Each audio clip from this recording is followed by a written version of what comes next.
वालेकुम। आप देख रहे हैं के न्यूज एचडी। मैं हूं हारिस अली शाह गिलानी। चलते हैं आज की अहम खबरों की तरफ। रुक करेंगे मेलसी का, जहां से रिपोर्ट कर रहे हैं हमारे नुमाइंदे मोहम्मद मुख्तार। जमीन के लालच ने मित्रों के नौजवान को अंधा कर दिया। मां और बहन को तशद्दुद का निशाना बनाया और घर से धक्के देकर निकाल दिया। मजलूम औरतें दर दर की ठोकरें खाने पर मजबूर। मेलसी के नवाही इलाके मित्रों का रिहायशी बदबख्त नौजवान सईद मुबैना तौर पर जायदाद के लालच में अंधा हो गया और जायदाद के मसले पर अपनी मां जोहरा बीबी और बहन को बेबहाना तशद्दुद का निशाना बनाया और घर से निकाल दिया। मजलूमा बूढ़ी औरत जहरा बीबी का कहना है कि इसका बेटा सईद लालची, नाफरमान और आवारा है।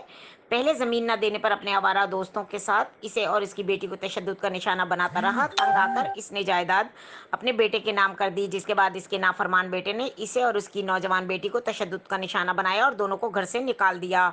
इसके बकौल वो थाना मित्रों में भी दाद रसी के लिए गई, लेकिन मित्रों पुलिस ने भी इसकी कोई मदद नहीं की और उसे इसकी बेटी को दर दर की ठोकरें खाने पर मजबूर कर दिया। इस औरत ने मुतालबा किया है कि हुकूमत इसकी दाद रसी करे और इसके लालची और नाफरमान बेटे से इसकी जायदाद वापस इसे दिलाई जाए, ताकि वो अपनी जवान बेटी के साथ अपने घर में सुकून से रह सके।